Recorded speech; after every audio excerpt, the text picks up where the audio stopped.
ये उदाहरण पिछली बार मैंने पिक नहीं किया था, ये दूसरा उदाहरण है sp3 के अंदर ही, इसमें और CH4 में, जो मैंने 3 उदाहरण लिए हैं sp3 के।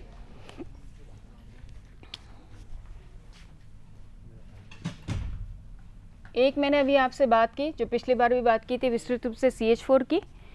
3 मैंने जो और बात करनी है, एक ये है NH3 और एक H2O। VSEPR मॉडल के बेस में हमने देखा था कि इसमें स्ट्रक्चर जो है चतुष्फलकीय है, लेकिन कोणों का फ़र्क है। कोणों के फ़र्क को उन्होंने कैसे बताया था कि केंद्रीय परमाणु पे एकाकी युग्म की वजह से बॉन्ड एंगल अपना घटता चला जाता है, क्योंकि वो केंद्रीय परमाणु पे लोन पेयर मौजूद है। ठीक है, यहाँ हाइब्रिडाइजेशन के कंसेप्ट में VBT ने कैसे समझाया वो अपन एक बार देख लेते हैं। इलेक्ट्रॉनिक विन्यास पहले लीजिए, ये इलेक्ट्रॉनिक विन्यास दिया हुआ है, इसमें कोई प्रॉब्लम नहीं है, नाइट्रोजन की सबको क्लियर है, P3 कॉन्फ़िगरेशन है। सो 1s2 2s2 2p3, ये मैंने इस पर लिखा हुआ है। अधिक खुलासा करने के लिए यहाँ पे मैंने x, y और z को इस तरह से ले लिया है कि 3 कौन कौन से हैं, x एक्सिस वाला, y एक्सिस वाला और z एक्सिस वाला। ठीक है, तीनों हैं अपने, और तीनों में एक एक हैं अर्धपूरित अवस्था में है। S और P3, बेसिकली S के अंदर 2 इलेक्ट्रॉन है, यानी इलेक्ट्रॉन पेयर है। पिछली बार आपसे जब मैंने यानी परसों जब बात की थी, तो ये चीज़ मैंने क्लियर किया था कि कुछ केसेस ऐसे आएंगे जहाँ पे इलेक्ट्रॉन पेयर है, और इलेक्ट्रॉन पेयर वाला कक्षक भी अगर हम यूज़ कर लेते हैं संकरण के लिए, तो वो उसमें इस्तेमाल होने के बाद एक इलेक्ट्रॉन पेयर एज सच उसमें चला जाता है, लोन पेयर कहलाता है वो। क्योंकि लोन पेयर को हम यहाँ कैसे डिफाइन करेंगे, VSEPR में तो लोन पेयर ये कहा था कि केंद्रीय परमाणु पर आधारित है, और हमने बिना संकरण के उसको ऐसा कैसा ले लिया था। अब चूंकि हम यहाँ S और 3p को संकरित कर रहे हैं, तो नतीजा तो हमारा वही रहेगा जो कि CH4 के अंदर है, यही रहेगा कि 4 हमारे पास sp3 संकरित कक्षक मिलेंगे, यही रहा। लेकिन इलेक्ट्रॉनिक कॉन्फ़िगरेशन के हिसाब से यहाँ क्या फ़र्क रहा, S के अंदर 2 इलेक्ट्रॉन है, 2s2 है ना, नाइट्रोजन का हम देखेंगे तो 1s2 तो छोड़ दीजिए, ये तो अंदर हो गया, ये आपका 2s2 है, और ये आपके 3p है जिसमें एक इलेक्ट्रॉन है। तो संकरण किस किस के बीच में हुआ, सॉरी ये है 2p, लेकिन 3p ऑर्बिटल्स हैं। मैं नीचे लिख देती हूँ ताकि आपको कन्फ्यूजन नहीं हो कि 3p मतलब n=3 नहीं है, n=2 है। तो जब n=2 में s और p हैं, तो एक s ऑर्बिटल और 3 मेरे p ऑर्बिटल, एक s orbital 3 p orbital 4 sp3। लेकिन ये s ऑर्बिटल मेरे पास सिंगल इलेक्ट्रॉन वाला नहीं है, पेयर ऑफ इलेक्ट्रॉन है। तो जब संकरित होंगे और 4 ऑर्बिटल मेरे sp3 के आएंगे, तो उसमें से एक संकरित ऑर्बिटल में इलेक्ट्रॉन पेयर एस सच चला जाएगा, s वाला, और वो s पे ना होकर के sp3 वाले ऑर्बिटल में होगा, जो कि हाइब्रिड है, जिसमें s की प्रॉपर्टी भी है और p की प्रॉपर्टी भी है ना, 1:3 रेशो। तो s की, हाँ बोलो बेटा, फिर से समझाती हूँ इसको, बाकी सबको क्लियर है चीज़। ये एक इम्पॉर्टेंट कंसेप्ट है हाइब्रिडाइजेशन में। नॉर्मली हम क्या करते हैं, VSEPR को देखते हैं, पहले नाइट्रोजन की कॉन्फ़िगरेशन लिख लेते हैं। नाइट्रोजन की कॉन्फ़िगरेशन है, ये आपका 1s हो गया, 2 इलेक्ट्रॉन्स, ये आपका 2s2 इलेक्ट्रॉन। अब सेकेंड शेल के अंदर मेरे पास Pb है, Px, Py, Pz, एक इलेक्ट्रॉन एक इलेक्ट्रॉन एक इलेक्ट्रॉन। क्लियर। VSEPR क्या कहती है, ये लोन पेयर एज सच लिया, और हमारे पास इसके साथ जो इंटरेक्ट करेंगे वो क्या इंटरेक्ट करेंगे, हाइड्रोजन, ये हाइड्रोजन ये हाइड्रोजन ये हाइड्रोजन, NH3 है, यही है। तो ऑटोमेटिकली हम मान के चलते हैं लोन पेयर है। ये VBT कंसेप्ट क्या कहता है कि बॉन्डिंग बनने से पहले क्यों नहीं बॉन्डिंग हो सकती अभी, क्योंकि S की ऊर्जा और P की ऊर्जा में अंतर है। N भले ही बराबर दोनों का 2 हो, प्रिंसिपल क्वांटम संख्या 2 ही हो, लेकिन नाभि से अगर हम दूरी देखते हैं, ये S की 1 की है तो ये 2 की है, तो इसमें भी आपका P है। तो ये अगर मेरा 1s है, n=1 है, ये n=2 है, जिसमें S और P है, तो इसमें भी ऊर्जा का फ़र्क है।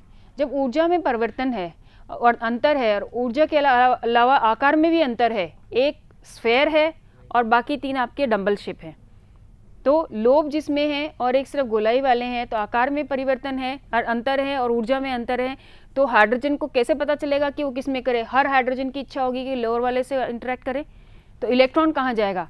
इसलिए वीबीटी ने कहा नहीं, ऐसा नहीं होता है कि इलेक्ट्रॉन चला जाए, उससे पहले ये सारे के सारे ऑर्बिटल जो कि यूज़ में होने हैं, जिनके साथ बॉन्डिंग बननी है, उस कक्षक वाले उस प्रिंसिपल क्वांटम नंबर के सारे कक्षक वो मिक्स होंगे और नए प्रोड्यूस होंगे। जितने मिक्स हो रहे हैं उतने प्रोड्यूस हो रहे हैं, यानी केंद्रीय परमाणु के जितने कक्षों का इस्तेमाल हो रहा है संकरण के लिए, हाइब्रिडाइजेशन के लिए, रिजल्टेंट उतने ही नंबर प्रोड्यूस होंगे। तो हमारे कितने यूज़ में हो रहे हैं? एक s कक्षक और 3 मेरे p कक्षक, जिसको हम कैसे लिखते हैं? sp3, और मेरे पास संख्या कितनी है कुल? 4। तो मेरे पास 4 प्रोड्यूस हुई sp3, जो हमने पहले देखी थी कार्बन के केस में स्ट्रक्चर जो बना था। एक बार पहले ले लीजिए, यहाँ क्लियर हो जाएगा। नहीं, इसके बाद वाला sp3 संकरित, ठीक है, जिसमें p की भी प्रोपोर्शन है और s का भी प्रोपोर्शन है, लेकिन वही 1:3 रेशो का। आगे चल लीजिएगा। अब ये 4 जो बने हैं ऑर्बिटल मेरे पास, इन चारों में मुझे इलेक्ट्रॉन डालने हैं। कितने इलेक्ट्रॉन डालने? उतने ही कक्षक जितने कक्षक मैंने यूज़ किए हैं। तो मैंने कक्षक ये यूज़ किए थे, मेरे पास 3 तो ये इलेक्ट्रॉन है, 2 इलेक्ट्रॉन है, तो सबसे पहले मैं इनको स्थापित करूँगी, तभी तो मेरे पास पता चलेगा कि कितने और मुझे बॉन्डिंग करनी है। तो मेरे 4 कक्षकों में से एक कक्षक में तो ऐसा कैसा इलेक्ट्रॉन पेयर चल जाएगा, क्योंकि ये पेयर्ड है। मुझे अनपेयर नहीं करना। अगर मैं अनपेयर करती हूँ तो मुझे ऊर्जा लगानी पड़ेगी, तो मैं क्यों ऊर्जा लगाऊँ? और ये केंद्र का ही इलेक्ट्रॉन है, इलेक्ट्रॉन पेयर केंद्रीय परमाणु का ही है और केंद्रीय परमाणु के कक्षक पे ही जा रहा है। फर्क सिर्फ इतना है कि हाइब्रिड है, इतना ही फर्क है। तो हाइब्रिड में तो जाएगा, तो ये पेयर एस सच का एस सच आपका 1/4 में से 1 में तो चला गया sp3 में। अब मेरे पास बचे 1, 2 और 3, बचे हुए 3 ऑर्बिटल्स जो वहाँ मैंने स्ट्रक्चर बनाया था। मैं एक रफ बना रही हूँ, नॉट टू दी स्केल।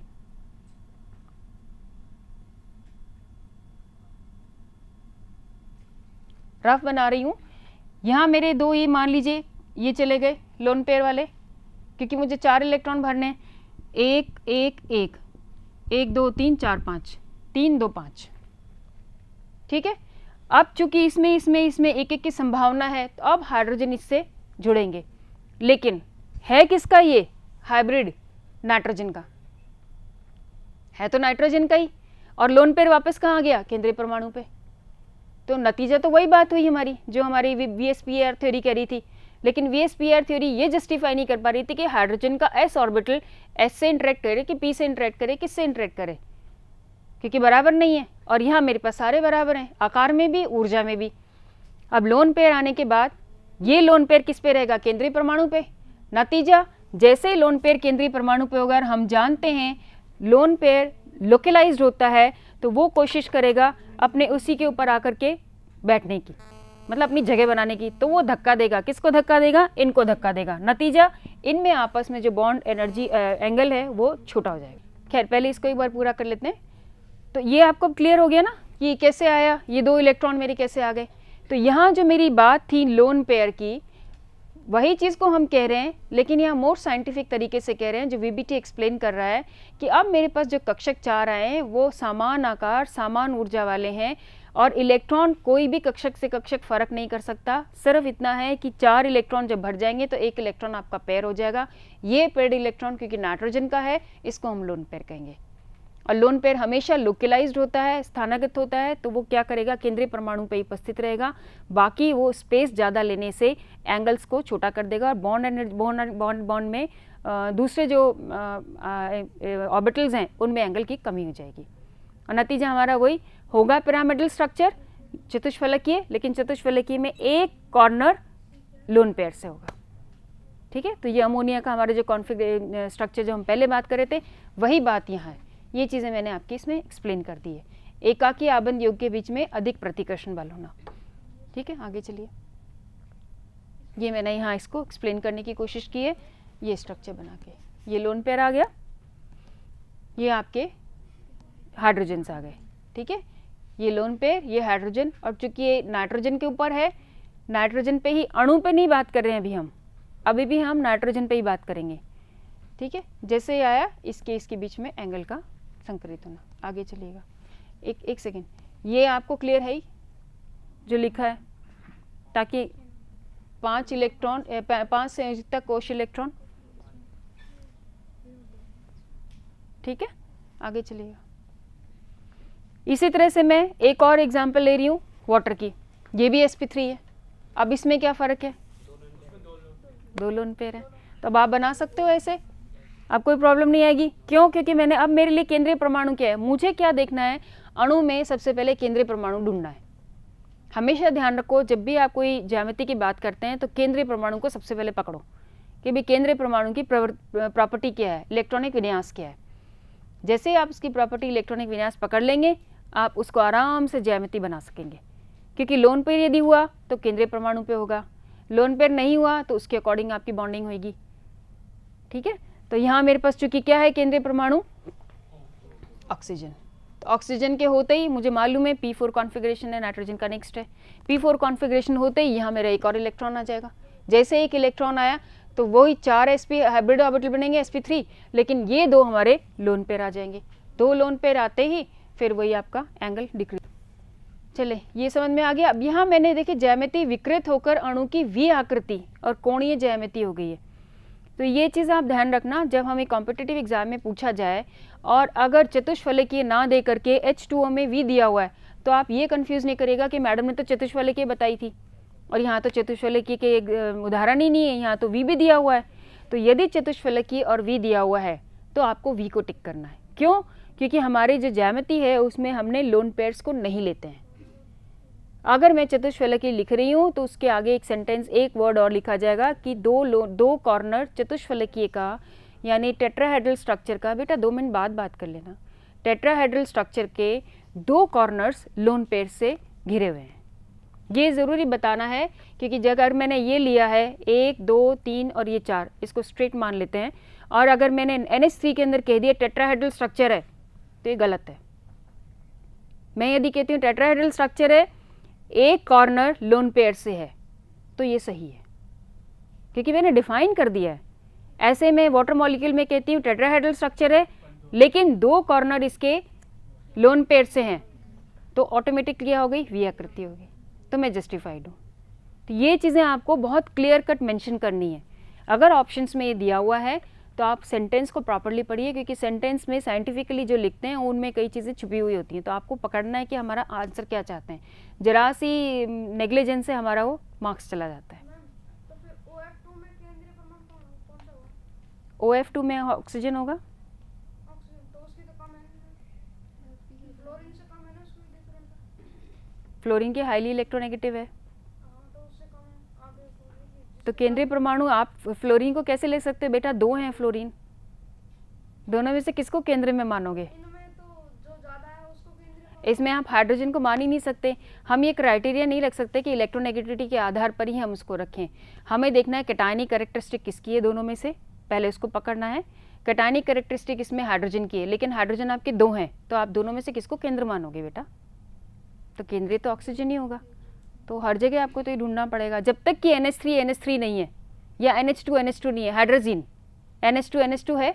अब NH2 में आपके पास 2 नाइट्रोजन है और 4 हाइड्रोजन है, तो आप क्या करेंगे, आप इसको डाइमर की तरह मान के चलेंगे। NH2 नाइट्रोजन की कपलिंग, हाइड्रोजन क्या होती है, नाइट्रोजन की कपलिंग होती है, तो उसमें दोनों आपके एक यूनिट में, NH2 यूनिट में, NH2 यूनिट में नाइट्रोजन आपका केंद्रीय हो गया। तो सिंपल लॉजिक है ना। ये क्लियर हो गई चीज़ अब आपको? ठीक है, इसके मैं और उदाहरण नहीं ले रही हूँ, ऐसे बहुत सारे उदाहरण हैं, पर ये प्रिसाइजली मैंने क्यों पिक किया है क्योंकि इसमें इस वाले एग्जाम्पल में बहुत सारे क्वेश्चंस बनते हैं।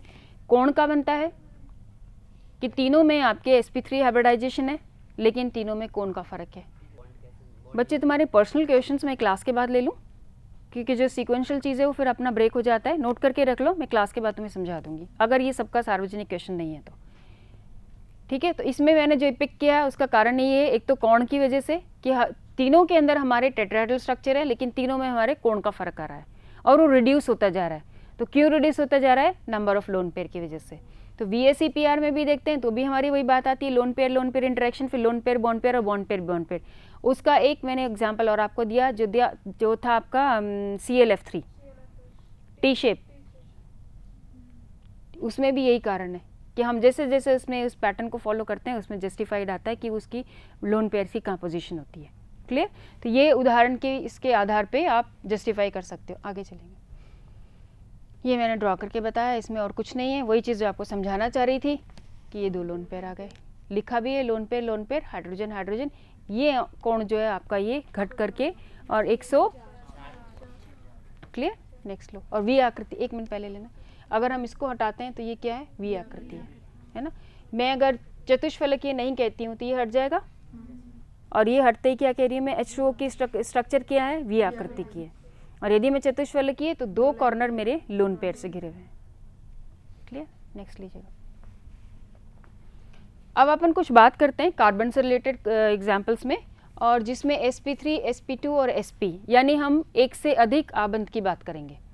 क्योंकि जैसे हमने sp3 की बात की तो CH4 है, CH4 में हमें पता है सिंगल बॉन्डेड है, और वो जिस अभी एक उदाहरण लिया था कार्बन का जिसमें P2 कॉन्फ़िगरेशन उत्तेजित को पिछली बार भी बताया था, उत्तेजित होते करके P3 में चल जाता है। तो S 1 इलेक्ट्रॉन और 3 इलेक्ट्रॉन आपकी P के, 4 इलेक्ट्रॉन और 4 ही हमारे संकरित कक्षक। तो सिंगल इलेक्ट्रॉन हाइड्रोजन से हो गया, हमारा एक यूनिफॉर्म स्ट्रक्चर टेट्राहेड्रल बन गया, चतुष्फलकीय। क्लियर? पर जब हमारे पास C2H6 है, जैसे मैंने अभी आपको NH2 का बताया हाइड्रोजन, ऐसे अगर C2H6 है उसमें भी हमारा एक एक यूनिट में CH3 CH3 C2H6 बना कहाँ से, CH4 है,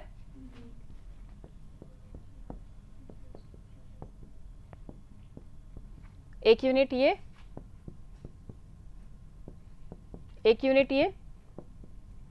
अगर मैं ये हटा के कार्बन कार्बन लिंक है तो CH3 और C2H6, तो यानी सिंगल बॉन्ड वाली बात ही है। इसमें भी फिर निश्चित तौर पे मालूम ही है हमने क्या किया, कुछ भी नहीं किया। इसके हाइड्रोजन से जो बॉन्डिंग थी, इसके हाइड्रोजन से जो बॉन्डिंग थी सिंगल बॉन्ड ही है, इनको हमने कार्बन कार्बन से लिंक कर दिया। ठीक है, और आसान क्यों भी है, बेसिक ब्रॉडर रूप में यदि हम देखते हैं इलेक्ट्रोनेगेटिविटी डिफरेंस क्या है, कार्बन और हाइड्रोजन में बहुत कम है, सेम स्केल की बात है 2.5 2.1, तो आसानी से लिंक हो सकता है। और हम जानते हैं कैटेनेशन प्रॉपर्टी, कार्बन की जो कैटेनेशन प्रॉपर्टी श्रृंखलन प्रवृत्ति वो भी इस वजह से ही है कि पोलैरिटी नहीं है। तो जैसे जैसे इसमें लिंक हुआ, पर बेसिक नेचर तो वही रहेगा ना कि कार्बन किस में रहा, कौन सी संकरित अवस्था में, sp3, क्योंकि मैंने sp3 अवस्था में एक sp3 अवस्था को दूसरी sp3 अवस्था से जोड़ लिया, तो कार्बन हमारा जो केंद्रीय परमाणु रहा, बात समझ में आ गई, 2 कार्बन है लेकिन केंद्रीय परमाणु तो मेरा कार्बन ही है, तो वो हमारा sp3 में हो गया। इसी तरह से C2H4, अब C2H4 कार्बन तो 2 हैं, कार्बन तो 2 हैं, पर मैंने 2 हाइड्रोजन हटा दिए। जैसे 2 हाइड्रोजन बताऊंगी हटाऊंगी, एक कार्बन की वैलेंसी एक इस कार्बन की वैलेंसी दोनों खाली खाली हो जाएंगी, तो क्या करेंगी, ये आपस में लिंक करेंगी। अब मेरे सिंगल बॉन्ड की जगह डबल बॉन्ड, और जो डबल बॉन्ड होगी हमें मालूम है दूसरी वाली बॉन्ड क्या होगी, पाई बॉन्ड होगी। तो जो पिछली बार हमने पढ़ा था सिग्मा और पाई का नेचर, सिग्मा बॉन्ड अकेली एग्जिस्ट कर सकती है, ये सारी आपकी सिग्मा बॉन्ड्स हैं, लेकिन पाई बॉन्ड अकेली नहीं रह सकती, वो सिग्मा के बाद ही बनेगी, हमेशा उसको सप्लीमेंट करेगी, इसको स्ट्रेंथन करेगी। तो sp2 कॉन्फ़िगरेशन हो जाएगी। ये देखेंगे अभी अपन कैसे करते हैं। लास्ट ये आपका C2H2, अब हमने 2 हाइड्रोजन हटा दिए इसमें से, तो 1 बॉन्ड 2 बॉन्ड, यहाँ भी 1 बॉन्ड 2 बॉन्ड, 1 बॉन्ड तो ये है ही, तो कार्बन की ये वाली बॉन्ड्स भी यहाँ इस्तेमाल हो जाएंगी, ट्रिपल बॉन्ड, यानी 2 पाई और 1 सिग्मा बॉन्ड।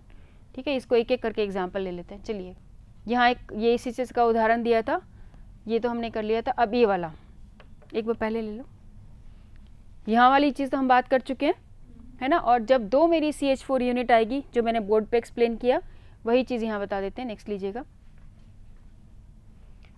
कार्बन के 4 sp3 सिग्मा बंद।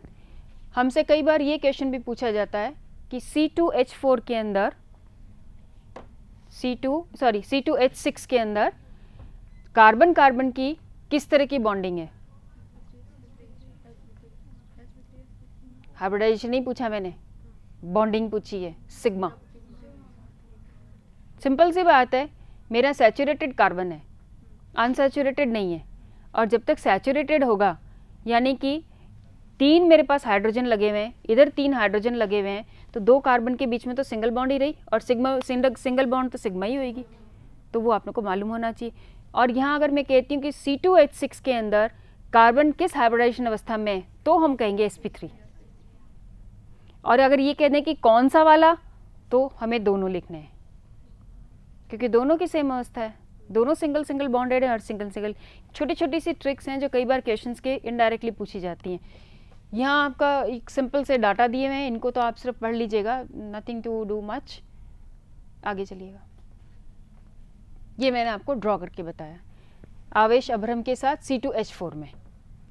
जो चीज़ मैं भी आपको कह रही थी कि यहाँ अगर मेरे पास 3 हाइड्रोजन्स होंगे और मैंने एक एक हाइड्रोजन हटा दिया, तो इस कार्बन की इक्विवेलेंसी सेटिस्फाइड नहीं है, इस कार्बन की इक्विवेलेंसी सेटिस्फाइड नहीं है, तो डेफिनेटली क्या करेंगे, डबल बॉन्ड बनाएंगे।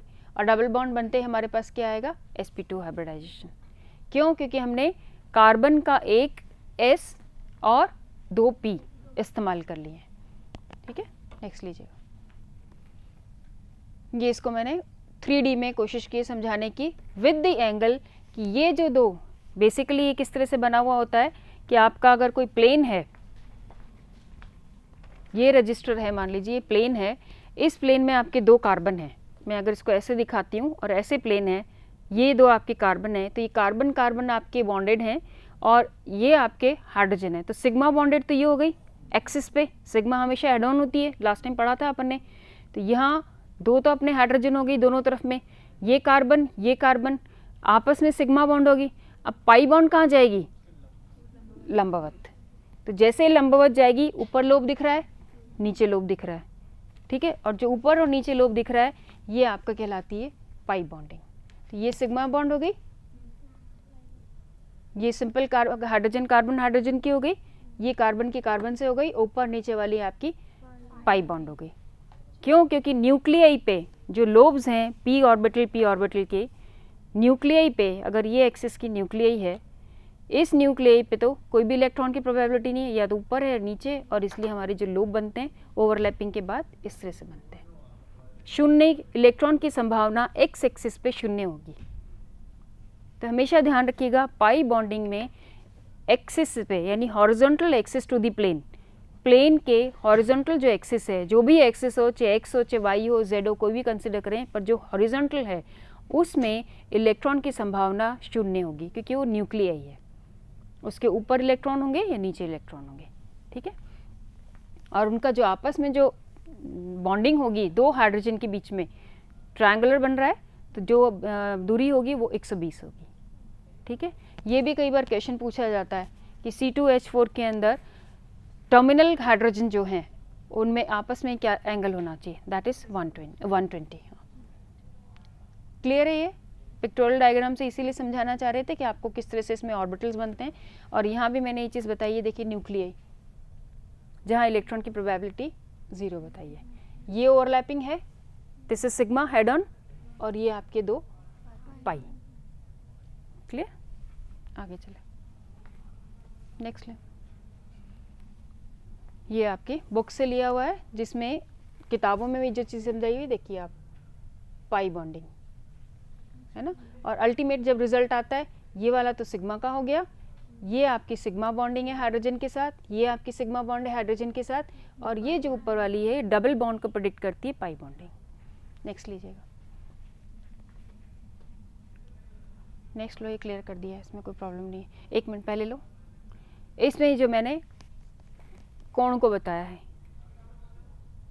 sp2s सिग्मा बॉन्ड की लंबाई 108 पिको है और CHC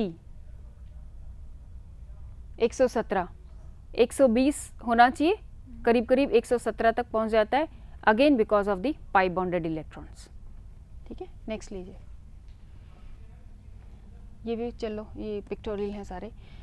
अब हम बात करते हैं ट्रिपल बॉन्ड की। अब आपको ट्रिपल बॉन्ड समझने में कोई प्रॉब्लम नहीं है, जो हम सिंगल से डबल बॉन्ड समझ लिए, पाई बॉन्डिंग।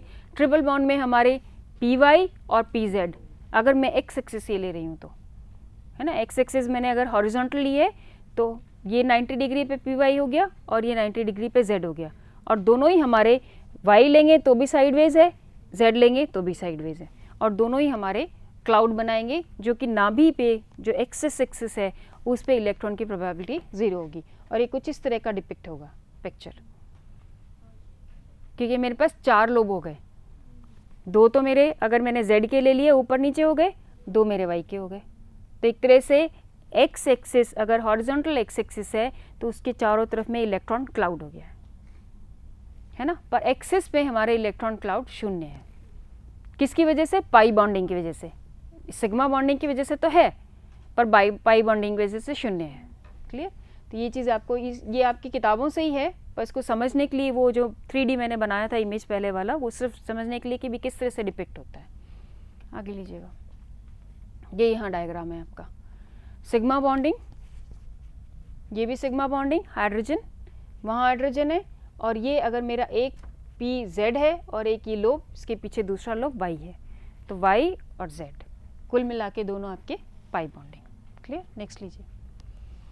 ये कुछ उदाहरण हैं जो आपको याद करने हैं और जो हमने बात की थी। हालांकि मैं आपको ये जब डी ब्लॉक की बात करूँगी तब इसको ज़्यादा समझाऊंगी, inner complexes and outer d complexes, जो पिछली बार भी मैंने थोड़ी बात की थी।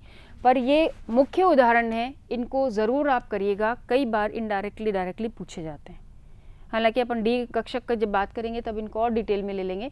पर जैसे ये PF5 है, PCl5 है, PCl 5, फिर Br का है, जेनन का है, सल्फर का है। ये जो उदाहरण है कुछ 1 2 3 4 5, ये जो 5 उदाहरण है ये आपकी पी ब्लॉक से संबंधित हैं। इनका पर है इनमें डी ऑर्बिटल्स का इस्तेमाल। क्यों? क्योंकि हमने इनमें क्या चीज़ कॉमन है, अगर आपको देखें तो ध्यान दो तो फॉस्फोरस, ब्रोमीन, सल्फर और जेनन। इनमें से कोई भी दूसरे आवर्त का तत्व नहीं है या नहीं है? एक भी नहीं है ना, फॉस्फोरस भी नहीं है, सल्फर भी नहीं है, ब्रोमीन का तो सवाल ही नहीं उठता, नहीं है। इसका मतलब इन सब में डी ऑर्बिटल की संभावना है, क्योंकि दूसरे में ही सिर्फ डी नहीं है, 2s और 2p तो होता है, डी तो होता ही नहीं है, यानी एक्सपेंशन की संभावना नहीं है। और ये चीज़ मैंने जब आपसे पीरियोडिक टेबल की बात की थी तब कही थी ये चीज़, नाइट्रोजन और सल्फर को जब कंपेयर किया था, ऑक्सीजन और नाइट्रोजन एंड फॉस्फोरस को और ऑक्सीजन एंड सल्फर को, किया था ना एक्सपेंशन की बात, कि सेकेंड जब n=2 की बात हम करते हैं,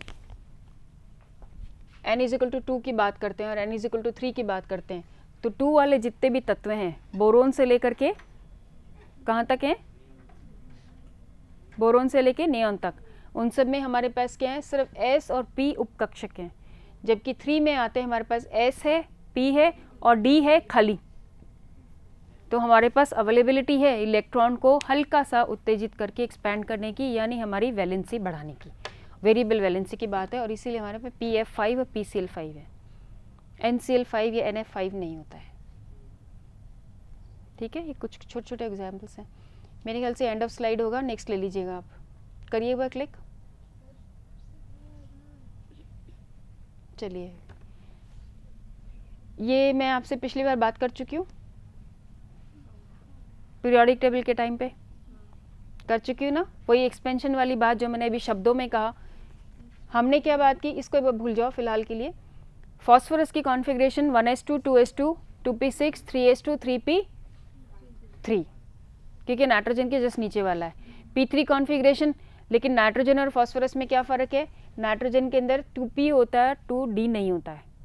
फॉस्फोरस में हमारे पास 2s 3s 3p और 3d खाली है।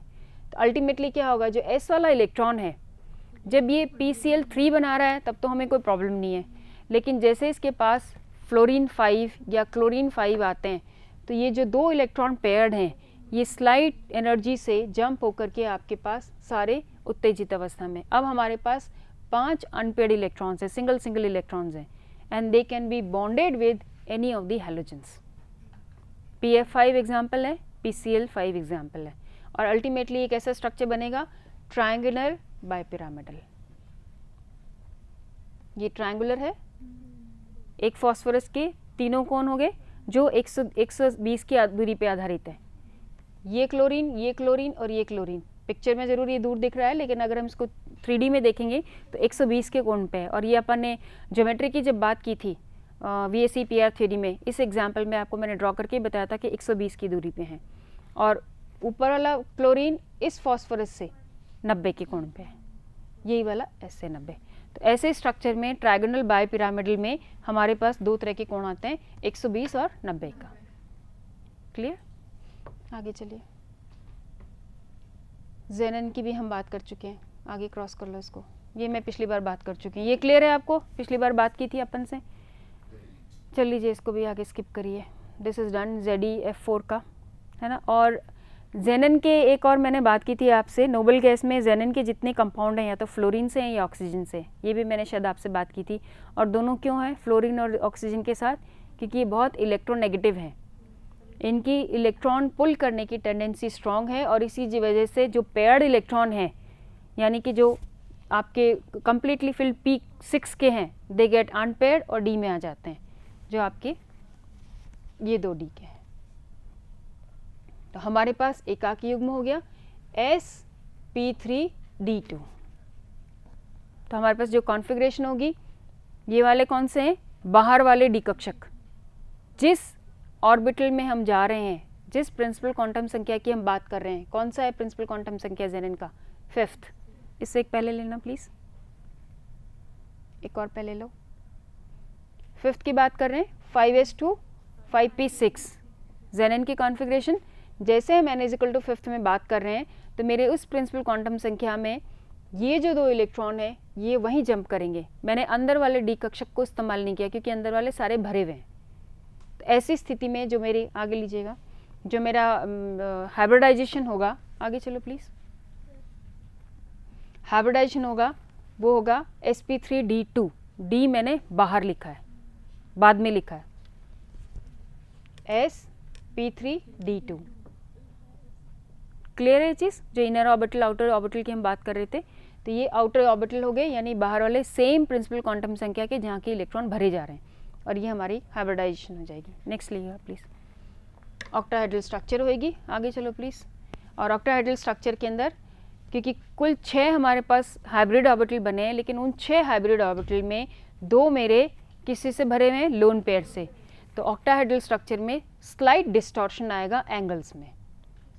तो 2 कॉर्नर अष्टफलकीय में 2 कॉर्नर मेरे लोन पेयर से हैं। उन लोन पेयर की वजह से बाकी जहाँ जहाँ फ्लोरीन के साथ, जेनन के फ्लोरीन के साथ जहाँ जहाँ बॉन्डिंग है, उसमें स्लाइटली डिस्टॉर्शन आ जाएगा। नेक्स्ट लीजिएगा प्लीज़।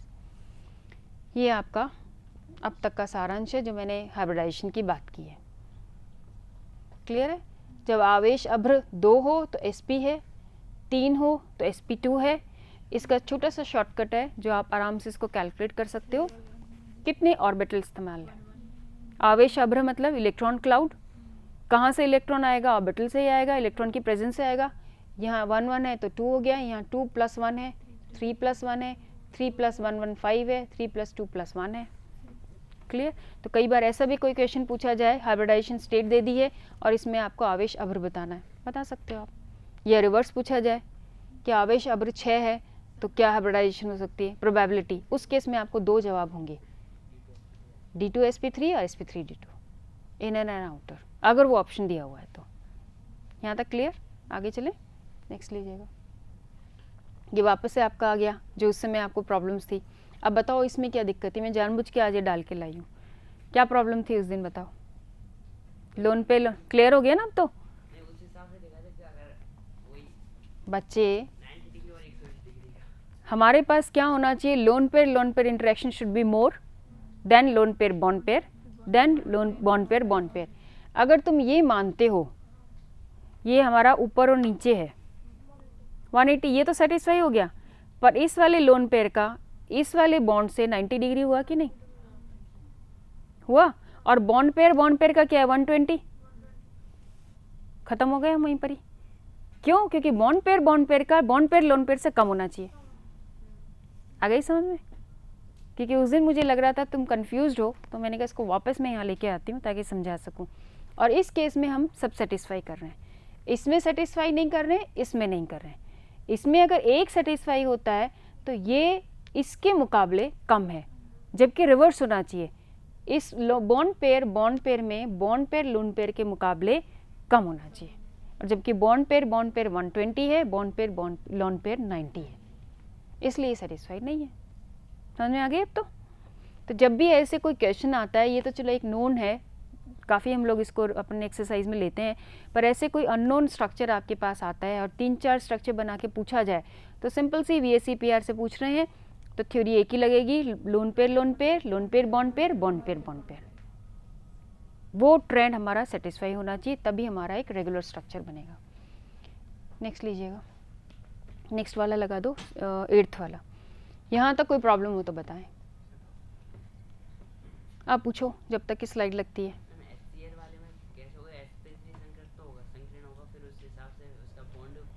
एच HCl और HF में क्या क्या होगा? हाँ, और उसके बाद बॉन्ड एंगल 90 होना चाहिए ना। क्यों होगा बेटा 90 क्यों होगा? तो 4 sp3 संकेत कक्षक बनेंगे तो फिर 90 के हिसाब 360 के हिसाब से तो फिर 90 90 90 अगर आप लेते हैं तो 4 में कितने आते हैं बेटा? आप 90 90 चारों में कर सकते हो क्या? कैसे कर सकते हो? कैसे कर सकते हो बताओ मुझे। केंद्रीय परमाणु यहाँ है, आप कैसे करोगे? आप ड्रॉ करके देखिएगा। ये उस दिन भी मैंने आपसे यही कहा था जब हम PCl CF3 की बात कर रहे थे, ClF3 की बात कर रहे थे कि इसको एक बार घर के पे करके देखो, आपको क्लियर हो जाएगा। अभी मैंने 1 सेकंड में समझाया, आपको क्लियर हो गया। उसको ड्रॉ करिए, जब भी प्रॉब्लम आती है सबसे पहले कॉपी में ड्रॉ करके देखो, प्रोबेबिलिटीज़ चेक करो, उसके बाद आप बात करो। आप अपने आप कह दो कि इसमें हाँ इतना एंगल आएगा, करके देखना ड्रॉ, फिर मैं बात करती हूँ। चलिए अपन नेक्स्ट स्टेप पे बात करते हैं। जो दूसरी इंपॉर्टेंट चीज़ है, VSEPR मॉडल में जितने हमारी डेफिशिएंसी थी या जितने इसमें प्रॉब्लम्स हैं उनको ओवरकम करने के लिए मॉलिक्यूलर ऑर्बिटल थ्योरी की बात आई। और जो सबसे बड़ी बात थी वो ये थी कि VSEPR और VBT दोनों ने एक ही चीज़ का, दोनों अणुओं के कक्षकों की बात नहीं की, दोनों केंद्रीय परमाणु यानी इंडिविजुअल की ही बात करते रहे। अगर अणु बना है तो भी वो परमाणविक कक्षकों की बात करते रहे, यानी एलिमेंटल या एटॉमिक ऑर्बिटल की बात करते रहे। मॉलिक्यूल एज सच की उन्होंने बात नहीं की कि ऑर्बिटल्स मिक्स होने के बाद मॉलिक्यूल के ऊपर जब बनते हैं तो क्या मॉलिक्यूलर ऑर्बिटल कहलाएंगे, वो बात नहीं कर पाए। तो सबसे बड़ा जो चेंज था MOT के अंदर, आणविक कक्षक सिद्धांत को क्यों लाना पड़ा, उन्होंने बात की कि जब दो परमाणु अपने मिक्स होते हैं, हाइब्रिडाइजेशन की कंसेप्ट तो है लेकिन साथ साथ मिक्स होने के बाद वो अपने इंडिविजुअलिटी भी खोते हैं और हमारे पास जो कक्षक बनेंगे वो परमाणविक कक्षक नहीं होंगे, आणविक कक्षक होंगे। यानी समान रूप से जितने भी परमाणु इस्तेमाल हैं उनके ऊपर वो आधारित होंगे, उनके ऊपर वो लगेंगे और हमारी इंडिविजुअलिटी ख़त्म होने के बाद अणु की बात होगी। अब तो जितने अणु मिक्स हुए, जितने परमाणु मिक्स हुए और जितने परमाणविक कक्षक के इस्तेमाल हुए उतने ही आणविक कक्षक बने। तो इनको हम यहाँ पे MOT थ्योरी के आधार पे देखते हैं। आगे लीजिएगा, ये हिस्टोरिकल पार्ट याद कर लो फिर से, हमें जब कभी एग्ज़ाम में पूछा जाए तो हमने 1916 से अपनी जर्नी शुरू की और हम यहाँ गए 1932 पे, है ना। 1932 पे हुंड और मुलिकन, काफ़ी फेमस नाम है दो, है ना। मुलिकन थ्योरी भी पढ़ते हैं हम, हुंड्स रूल भी पढ़ते हैं। क्या होता है हुंड्स रूल? हुंड्स रूल क्या होता है मुझे क्या पता, पढ़ा है तो फिर याद क्यों नहीं? हुंड्स रूल तो रटा हुआ होना चाहिए, 11वीं तक की कक्षा वाले बच्चे।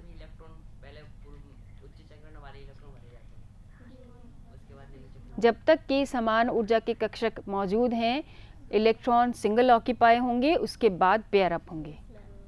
ये आपका हुंड्स रूल है ना। कुछ फंडामेंटल इलेक्ट्रॉनिक कॉन्फ़िगरेशन वाले रूल्स हैं, उनको तो आप हमेशा याद रखो। जैसे हुंड्स रूल है, अफबाउ प्रिंसिपल है, इन दोनों को पॉली एक्सक्लूजन प्रिंसिपल है। ये 3 ऐसे प्रिंसिपल्स हैं जो आपके इलेक्ट्रॉनिक विन्यास भरने में फंडामेंटली इस्तेमाल होते हैं और कई बार एग्जाम में पूछे भी जाते हैं। Aufbau principle, electrons are filled in the continuous energy pattern, यानी हाई एनर्जी के हिसाब से लोअर से हायर पे।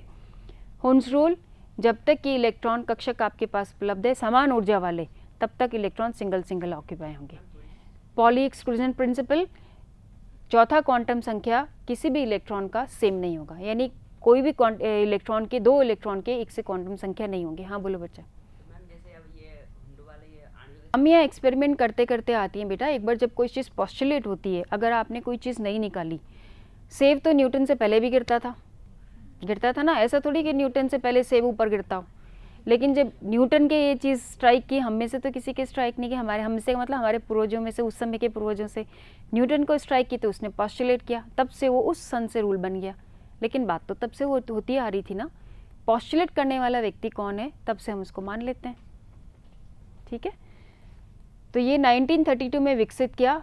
विकसित करने का यहाँ अर्थ यही है कि बात तो बहुत टाइम से हो रही थी। जैसे जैसे ये नहीं होता है बेटा कि एक्सपेरिमेंट एक जना कर रहा है, मेरी लैब में मैं कोई एक्सपेरिमेंट कर रही हूँ, उस विषय पे हो सकता है वर्ल्ड में कम से कम लाखों करोड़ों लोग कर रहे हूँ, लेकिन किसका रिजल्ट पहले आया, किसने उस चीज़ को आगे आके पॉस्टुलेट किया, किसने उसको ऑथेंटिसिटी से कहा कि नहीं साहब ये तो यही है, वो उसी के नाम से फिर वो बात कही जाती है। बाद में चीज़ें चलती रहती हैं कि भाई हमने भी ये काम किया, इसमें ऐड हुआ, ये है कोलैबोरेशन में किया, वॉट एवर इट इज़। तो ऐसे साइंटिफिक जब डेवलपमेंट होता है, इन्वेंशन होता है, डिस्कवरी होती है, तो वहाँ अचानक से नहीं होती, सालों सालों की प्रयास होते हैं, कई लोगों के ग्रुप में प्रयास होते हैं, डिफरेंट डिफरेंट जगहों पे होते हैं, उनमें से कोई एक निकल के आता है। तो यहाँ जो विकसित वाली बात है वो यही है कि बहुत टाइम से चलती आ रही थी कि ये नेगेटिव चीज़ें हैं जिनको हमें ओवरकम करना है। हुंड और मोलिकन उनमें से दो ऐसे साइंटिस्ट लकी रहे कि उन्होंने इस चीज़ को पॉस्टुलेट करके बताया कि हाँ दिस इज़ प्रूवन थिंग कि ये चीज़ कमियां दूरी की जा सकती, ऐसे की जा सकती है। पहली बात तो अपन ले लेते हैं कि परमाणु में इलेक्ट्रॉन विभिन्न परमाणु कक्षकों में उपस्थित रहते हैं, उसी प्रकार अणु में भी इलेक्ट्रॉन विभिन्न आणविक कक्षकों में होते हैं। तो जो बात मैंने आपसे बार बार कह रही हूँ कि परमाणविक कक्षकों की बात नहीं है, अब है आणविक कक्षकों की, यानी हम इंडिविजुअल परमाणु एटम्स की बात नहीं करेंगे। अणु बनने के बाद अब अणु अपने आप में परमाणु से फर्क है, और जितने कक्षक हैं वो अणु पे हैं। अणु के हैं मतलब उनकी जितनी न्यूक्लियाई हैं उन सब के ऊपर है, न्यूक्लियाई यानी एटम। ठीक है, दूसरा उन्होंने कहा आणविक कक्षक तुल्य ऊर्जाओं एवं उपयुक्त समिति परमाणु कक्षकों के संयोग से बनते हैं। समान ऊर्जा वाले परमाणु, उनके कक्षक मिक्स होकर के आणविक कक्षक बनाते हैं, और जितने कक्षक इस्तेमाल होंगे उतने ही आणविक कक्षक बनेंगे। जैसे हाइब्रिडाइजेशन में अपन ने बात की थी, जितने कक्षक आपके हाइब्रिड के लिए यूज़ हो रहे हैं उतने ही हाइब्रिड कक्षक प्रोड्यूस हो रहे हैं। तो यहाँ जब हाइब्रिड की बात की तो हाइब्रिड में आपने स्ट्रक्चर में क्या देखा था, अगर मैंने नाइट्रोजन के हाइब्रिड बनाए तो अल्टीमेटली मैंने कहाँ दिखाया, नाइट्रोजन पे ही दिखाया, फिर मैंने हाइड्रोजन का एक एस अटैच कर दिया, तो नतीजा क्या रहा, फिर वही परमाणु की बात ही हुई, अणु की तो बात नहीं हुई। अणु में तो मैंने हाइड्रोजन को लगा दिया हाइब्रिड में। यहाँ कहते हैं कि सारी चीज़ मिक्स होती है और नए ऑर्बिटल प्रोड्यूस होते हैं जो अणु पे होते हैं। अब इलेक्ट्रॉन उसी प्रथा से भरे जाएंगे जैसे कि एटॉमिक इलेक्ट्रॉनिक विन्यास में होता है, यानी वो 3 रूल आपके फॉलो करेंगे। कौन कौन से, Aufbau principle, Pauli exclusion principle, Hund rule. ठीक है, ये चीज़ मैंने यहाँ आपको ये क्लियर कर दिया। नेक्स्ट ले लीजिए, एक मिनट, एक लाइन इसकी इंपॉर्टेंट है, वो मैं एक्सप्लेन कर देती हूँ। परमाणुिक कक्षक एकल केंद्रीय होता है, जबकि आणविक कक्षक बहुकेंद्रीय होता है, जो मैं न्यूक्लियाई की बात कर रही हूँ। जैसे HCl अणु बनने के बाद इसमें 2 नाभि होंगी, एक हाइड्रोजन की, एक क्लोरीन की, और आणविक कक्षक दोनों पे समान रूप से होंगे। क्लियर? नेक्स्ट लीजिएगा। फिर नेक्स्ट पॉइंट है आपके कि आणविक कक्षकों के संयोग से संयोग करने वाले परमाणु कक्षकों की संख्या के बराबर होती है, जो मैंने अभी आपको उदाहरण दिया हाइब्रिड के साथ में, कि जितने कक्षक हाइब्रिड के लिए इस्तेमाल हो रहे हैं समान ऊर्जा वाले कक्षक प्रोड्यूस करने के लिए, संकरित कक्षक के लिए, ऐसे ही आणविक कक्षक में जितने परमाणविक कक्षक यूज होंगे उतने ही आणविक कक्षक बनेंगे।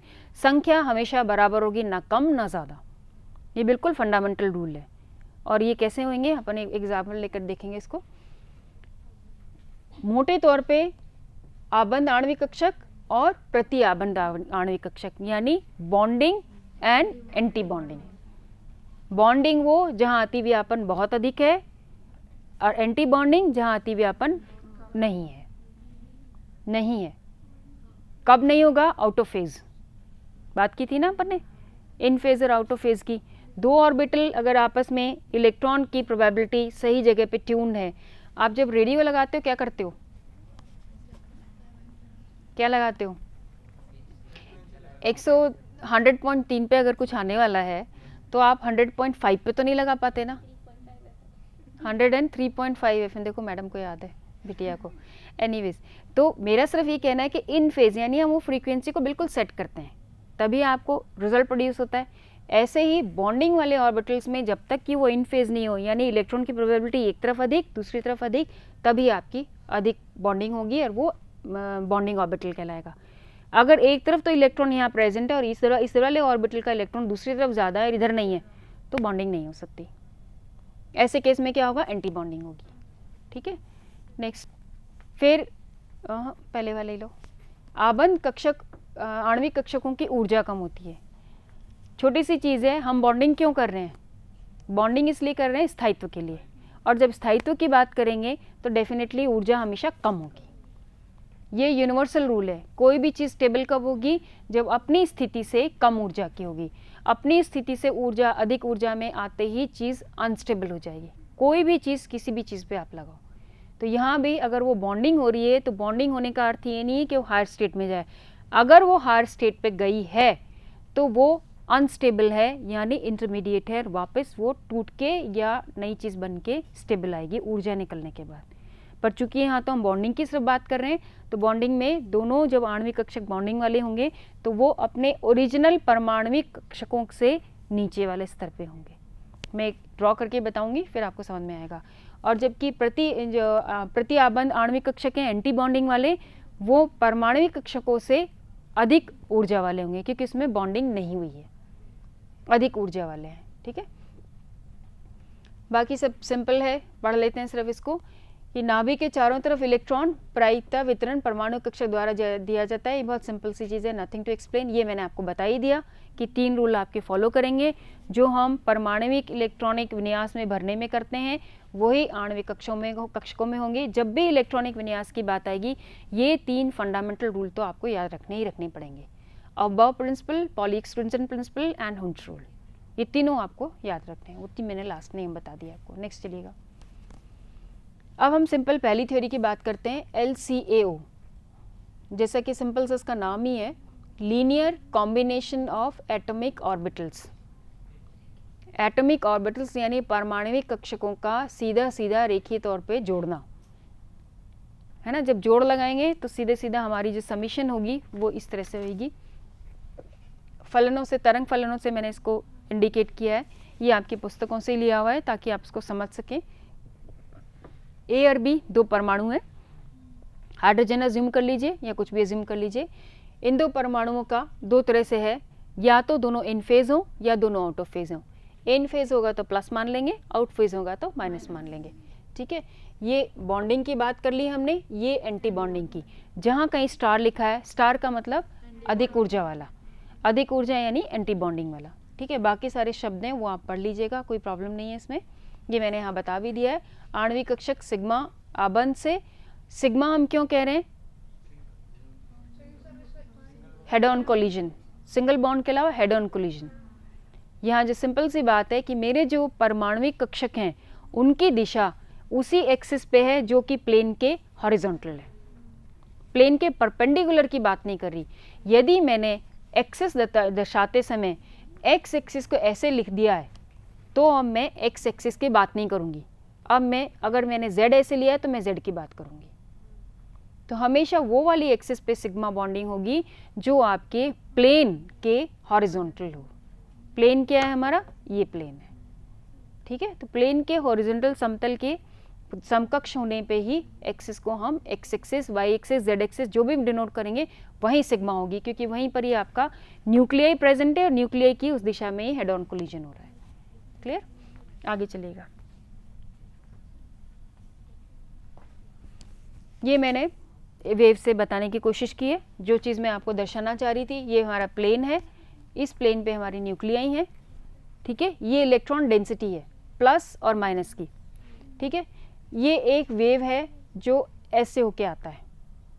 फाइन, अगर ये जुड़ता है, मान लीजिए दोनों आपके इन फेज हैं, 2 वेव आपके इन फेज हैं, एक वेव 2 वेव, ये जब जुड़ेंगे तो ये प्लस हो गया, माइनस माइनस हो गया, दोनों फेज में है। तो जैसे दोनों फेज में होंगे हमारे पास जो रिजल्टेंट आएगा वो आपका मैक्सिमम आएगा। ठीक है, तो सिंपल सी वेव फंक्शंस वाली चीज़ें हैं जो आपको क्लियर हैं। नेक्स्ट लीजिएगा। एक उदाहरण ये दे दिया, 2 s ऑर्बिटल हैं हमारे पास। अब ये आणविक कक्षक कहलाएगा। अभी तक हम हाइब्रिड की बात कर रहे थे, ये आणविक कक्षक है सिग्मा s, 1 यानी n is equal to 1, s orbital sigma उसी एक्सिस पे जो कि प्लेन के समतल हो, हेड ऑन कोलिजन। नेक्स्ट लीजिएगा, ये आपका मैक्सिमम जो चीज़ मैं समझाना चाह रही थी। क्लियर? नेक्स्ट लो, एंटी बॉन्डिंग। यहाँ देखो आप 2 स्लाइड पहले लीजिएगा प्लीज।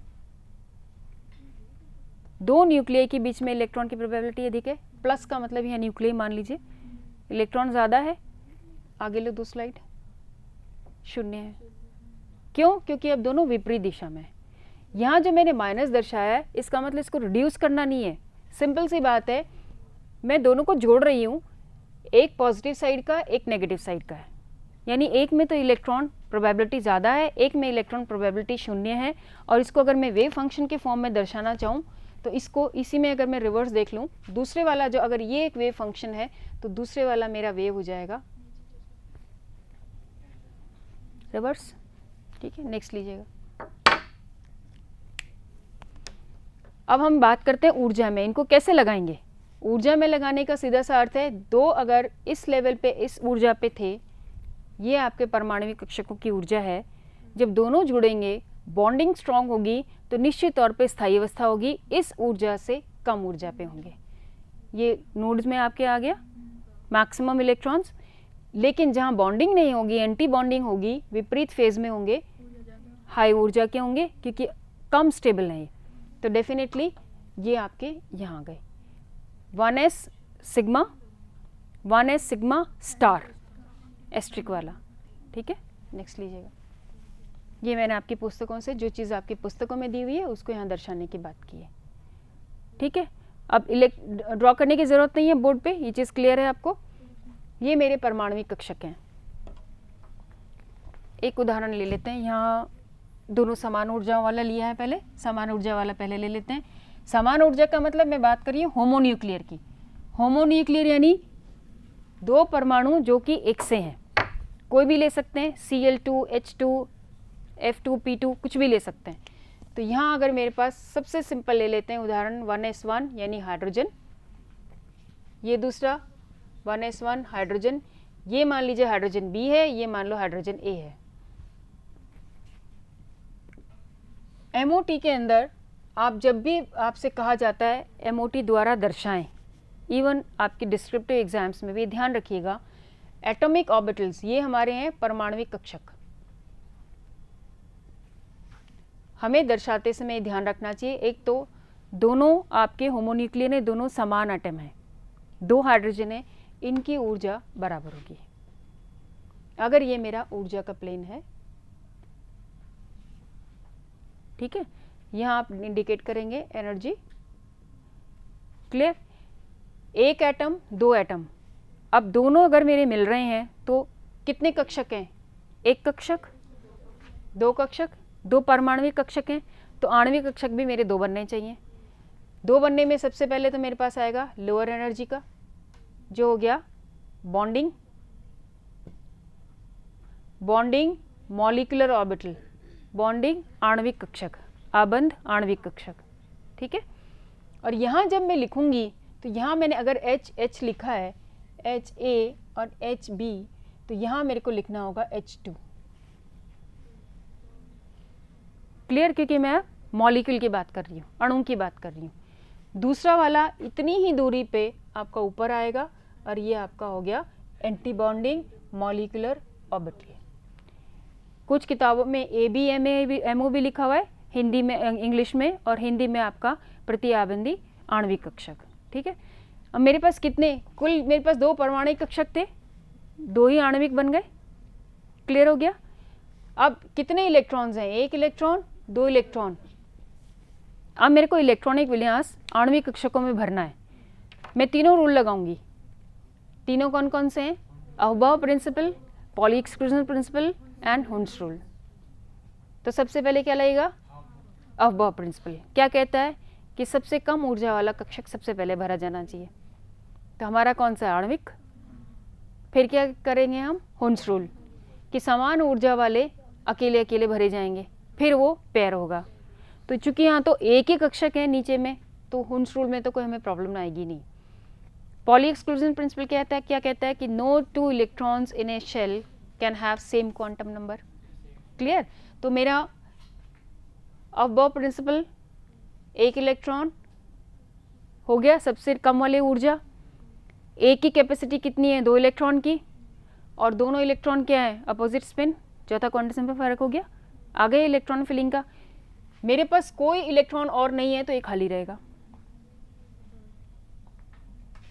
ठीक है? वैसे भी हाई एनर्जी का है।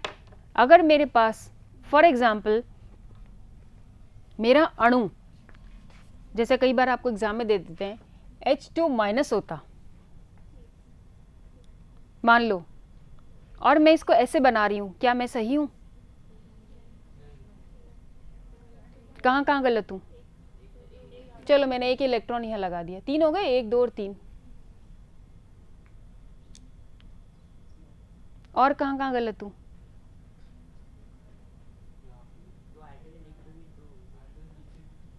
हाँ जी, किसी एक पे ज़्यादा होगा। चलो मैंने यहाँ भी लगा दिया, अब मैं सही हूँ?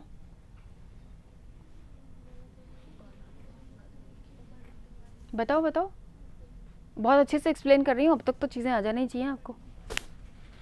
एक कमी और है सिर्फ, बताओ। अरे भाई, जब तुमने यहाँ एक इलेक्ट्रॉन लगाया तो क्यों नहीं बोलते हो कि मैडम ये नेगेटिव आएगा? कहाँ कहाँ हुआ था? बोला तो नहीं? बोलना चाहिए था। क्यों बोलना चाहिए था? क्योंकि मैंने क्यों बोल रही हूँ ये चीज़, ध्यान दो, ये बहुत इंपॉर्टेंट चीज़ है। और अक्सर मैंने देखा है बच्चों के, आपके 12th तक की बात नहीं करी, इवन इन फर्स्ट ईयर हमारे अंडर ग्रेजुएट में भी बच्चे जब आते हैं, उनको पढ़ाते हैं, एमओटी का अगर हम प्रश्न पूछ लेते हैं, जो कि उनकी क्लास में 12th तक पढ़ के आए हुए होते हैं, उसके बावजूद एमओटी को बनाने में उनके बिल्कुल फेल हो जाते हैं वो लोग। क्यों फेल हो जाते हैं? क्योंकि जैसे ही हमने पूछा NO-, उन्होंने NO बना दिया, इलेक्ट्रॉन माइनस के हिसाब से लगा दिया, ऑक्सीजन पे माइनस लगाया ही नहीं, ऑक्सीजन के माइनस के इलेक्ट्रॉन डले ही नहीं। तो मॉलिक्यूल तो उन्होंने बना दिया NO-, और ऑक्सीजन पे कहीं माइनस नहीं है। तो आपको देखना चाहिए ना कि NO और NO- में क्या फ़र्क है, NO में क्या फ़र्क है, टोटल नंबर ऑफ इलेक्ट्रॉन फ़र्क हुए कि नहीं हुए, इसमें और इसमें होंगे ना। और जैसे आप टोटल नंबर ऑफ इलेक्ट्रॉन फ़र्क करोगे, यहीं पर ही फ़र्क आ गया। मैं कैसे दर्शाती हूँ आपको, देखो H2 में क्या था, कोई भी इलेक्ट्रॉन एंटी बॉन्डिंग में नहीं था ना। और एंटी बॉन्डिंग में इलेक्ट्रॉन आने का मतलब क्या हुआ, अधिक ऊर्जा वाले इसमें, यानी अधिक ऊर्जा किससे रिलेट करती है, बिल्कुल सिंपल कंसेप्ट, यूनिवर्सल कंसेप्ट, अस्थायी अवस्था से। तो उसकी H2 मॉलिक्यूल में जो 2 इलेक्ट्रॉन थे जो अधिक स्थायी अवस्था, 2 इलेक्ट्रॉन थे जो अधिक स्थायी अवस्था में थे, उसमें हमने से थोड़ा सा पार्ट अस्थायी में डाल दिए, यानी कि नेगेटिव कर दिया, एक इलेक्ट्रॉन ऊपर डाल के। और हम जानते हैं H2 आयन मॉलिक्यूल यानी माइनस ऋणायन अस्थायी है H2 मॉलिक्यूल के मुकाबले। क्यों अस्थायी है? क्योंकि एक इलेक्ट्रॉन आपका, इसकी भी तो ऊर्जा काउंट होएगी अब, और कहाँ से निकलेगी, इसी में से तो निकलेगी। तो स्थायित्व खत्म हो गया, जिसको हम इनडायरेक्टली किससे काउंट करते हैं, बॉन्ड ऑर्डर से। आई समझ में? इसी तरह से NO और NO- में जब हम देखेंगे तो हमें दिखाई देगा। दूसरी बात और आप देखते हो O2-, O2, O2-2-, है कि नहीं ये फर्क इसमें, इनमें इलेक्ट्रॉन्स का। फिर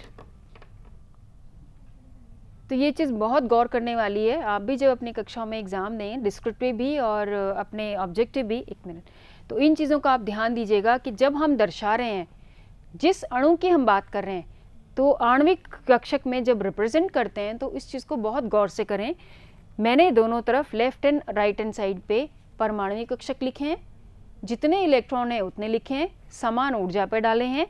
फिर 2 आणविक, क्योंकि 2 मैंने परमाणविक कक्षकों को लिया है तो 2 ही आणविक कक्षक बनेंगे। बॉन्डिंग वाला नीचे जाएगा, एंटी बॉन्डिंग वाला ऊपर जाएगा, समान दूरी पे जाएगा। किसकी समान दूरी से? परमाणु की। अगर मैं इसको 0 लेवल मानती हूँ तो ठीक है। तो ये ज़्यादा स्थायित्व है, ये कम स्थायित्व है। अगर कोई ऋणायन या कैटायन हुआ तो डेफिनेटली मेरा उसके अकॉर्डिंग चार्ज आएगा और मॉलिक्यूल पे भी वो चार्ज आएगा। अगर ये H2+ होता, रेड पेन है, अगर ये मान लो H2+ होता तो मेरा ये प्लस होता और ये दोनों इलेक्ट्रॉन माइनस होते, ये मेरा इलेक्ट्रॉन माइनस होता, ये मेरा इलेक्ट्रॉन माइनस होता। क्यों नहीं बनता, क्यों नहीं बनता बेटा? नहीं नहीं नहीं, ऐसा नहीं। देखो मेरी बात सुनो, बैठो। जब हमने सबसे पहले पीरियोडिक टेबल में शुरुआत की थी तो एक हाइड्रोजन का एग्जाम्पल लिया था लेवल्स को बताने के लिए मैंने, और आपसे एक प्रश्न भी पूछा था, हाइड्रोजन में कितने ऑर्बिटल्स हैं? एक नहीं है, सारे एग्जिस्ट करते हैं, इलेक्ट्रॉन एक में है, 1s में। क्यों? आयनाइजेशन पोटेंशियल कैसे निकालते हो? -13 पॉइंट कितना है, कैसे आता है वो? इन्फिनिटी पे जाके तो निकलता है। तो आपके सभी एटम्स में सारे ऑर्बिटल एग्जिस्ट करते हैं, फील्ड कितने हैं वो इम्पॉर्टेंट है। ये कंसेप्ट आपको कहाँ क्लियर होगा? जब हम ऑक्सीजन और नाइट्रोजन की इलेक्ट्रॉन MOT का लेवल देखते हैं और चेंज हो जाता है भरने में, वो भी मैं आपको बताऊंगी, पहले यहाँ तक क्लियर कर लो, वो भी इम्पॉर्टेंट चीज़ है। कौन सा वाला बताऊँ? बताओ। माइनस वाला, प्लस वाला? सिर्फ H2, खाली H2। ये मैं सारे रेड मार्क वाले जो हैं ये सब हटा देती हूँ। ये आपका H हो गया, ठीक है, सब सही है। ये लो, इस हाइड्रोजन का एक इलेक्ट्रॉन 1s1, इस हाइड्रोजन का एक इलेक्ट्रॉन 1s1। मेरे पास दो ही कक्षक हैं परमाणविक के, दो ही इलेक्ट्रॉन हैं। सबसे पहले हम बात करते हैं कक्षकों की। मैंने दो परमाणु के दो कक्षकों को लिया, दोनों से अणु बनाना है मुझे, H2 बनाना है, तो दोनों कक्षक आपके मिलेंगे और रिजल्ट दो ही आणविक कक्षक बनेंगे। जब दो ही आणविक कक्षक होते हैं तो बॉन्डिंग वाला जो सबसे स्थायी है, जिसमें कि दोनों s ऑर्बिटल समान फेज में अधिक अतिव्यापन करते हैं, क्लियर, जिसको मैं डिनोट करूंगी। तो कैसे डिनोट करूंगी कि आपके आणविक कक्षक में ये, जैसे अगर मान लीजिए आपका ये शेप है, ये आपका ये शेप है, बंद कर लेना, खुल गया है मुझसे जल्दी जल्दी में। तो अल्टीमेटली मेरा जो यहाँ बनेगा वो मैं मोटे तौर पे देखूँ तो ऐसा होगा, जिसको मैं ऐसे दर्शा सकती हूँ, क्लियर। अब अगर ये इन फेज नहीं है, इनके 36 का आंकड़ा है मान लो, तो हम इसको कैसे दिखाएंगे कि ये एक कहीं भी दूरी पे नहीं आए, और अगर मैं मोटे तौर पे देखूँ तो ये कुछ कुछ कुछ कुछ ऐसे दिखेंगे, ठीक है, दोनों अपने अलग अलग। सही तौर पे बनाया जाए तो ऐसे दूरी होते हुए खिंचाव, ये आपके मर्ज हैं, वो खिंचे हुए हैं, ये एक्सिस है, इसको एक्सिस को जोड़ लेना भैया, ये थोड़ी बहुत मेरी ड्राइंग ज़्यादा परफेक्ट नहीं है, ठीक है, समझ में आ गई। तो अब मेरे पास दो कक्षक बन गए, आणविक कक्षक। अब मैं सारे इलेक्ट्रॉनिक विन्यास वाले रूल लगाऊंगी। कौन कौन से हैं आपके? Aufbau principle, Pauli exclusion principle और हुंस रूल, ये तीनों हैं। सबसे पहले अबॉव प्रिंसिपल कि लोएस्ट एनर्जी से शुरू करते हैं और हायर एनर्जी तक इलेक्ट्रॉन भरते जाते हैं, यानी ऑर्बिटल सारे एग्जिस्ट करते हैं। तो मेरे पास लोएस्ट मोस्ट एनर्जी हो गई, जिसको मैंने डिनोट किया सिग्मा 1s, ये हुआ सिग्मा, क्लियर। सिग्मा क्यों लिया? क्योंकि मैंने एक्सिस के ऊपर ही कोलिजन लिया है, एक्सिस के परपेंडिकुलर नहीं लिया है, ऐसे या ऐसे, क्लियर। तो यहाँ मेरे पास ये इलेक्ट्रॉन है और हर कक्षक में कितने इलेक्ट्रॉन की कैपेसिटी है? 2, ठीक है। और हुंस रूल का तो कोई प्रॉब्लम भी नहीं है क्योंकि अपने पास एक ही कक्षक है। अब बात आई आपकी पॉली एक्सक्लूजन प्रिंसिपल की। दोनों इलेक्ट्रॉन आपके अप स्पिन नहीं हो सकते या दोनों डाउन स्पिन नहीं हो सकते। क्यों? क्योंकि एक कक्षक के दो इलेक्ट्रॉन की क्वांटम संख्या एक से नहीं हो सकती। तो कहाँ स्पिन में, कहाँ परिवर्तन आएगा? स्पिन में, फोर्थ क्वांटम संख्या में, तो अपोजिट स्पिन हो गए। तो ये आपका दो ही की कैपेसिटी थी, दो ही इलेक्ट्रॉन आ गए, दोनों पेयर्ड हो गए। हमारे दो ही इलेक्ट्रॉन है, चौथा इलेक्ट्रॉन ही नहीं है और तीसरा चौथा इलेक्ट्रॉन ही नहीं, तो पूरा खाली हो गया, ठीक है। और हम जानते हैं इस थ्योरी के पीछे क्या चीज़ है, हम जानते हैं दोनों इलेक्ट्रॉन आपके आणविक आबंध आणविक कक्षक में है, यानी कि बॉन्डिंग मॉलिक्यूलर ऑर्बिटल में है, जिनमें सबसे अधिक अतिव्यापन है। रिजल्ट H2 मॉलिक्यूल एग्जिस्ट करता है, स्ट्रॉन्ग है। यहाँ तक क्लियर है सब बात? फिर हम अगली बार जब बात करेंगे तो बॉन्ड ऑर्डर की बात करेंगे और नाइट्रोजन और ऑक्सीजन में जो फिलिंग का स्ट्रक्चर, ये मॉलिक्यूलर ऑर्बिटल भरने की जहाँ परिवर्तन आता है उसकी बात करेंगे। एक बार थोड़ा सा देख लेते हैं और क्या क्या चीज़ छूटी हैं ताकि आपको ध्यान रहे। ये शर्तें हैं कुछ जो मैंने आपसे बात कर ली है, चलो इसको फिर बाद में ही बात करेंगे वरना आप लोग कंफ्यूज हो जाओगे। यहाँ तक क्लियर है सबको? ये बहुत इंपॉर्टेंट कंसेप्ट है और इसको प्रैक्टिस करके क्लियर करो। नहीं प्रैक्टिस करोगे तो जब कॉलेज में आ गए, चाहे वो इंजीनियरिंग में आओ, मेडिकल में आओ, कहीं भी और गलती से केमिस्ट्री पढ़ने लग गए और ये वाली चीज़ आ गई तो फिर वो कन्फ्यूजन का कन्फ्यूजन रहेगा। मेक इट क्लियर, ठीक है।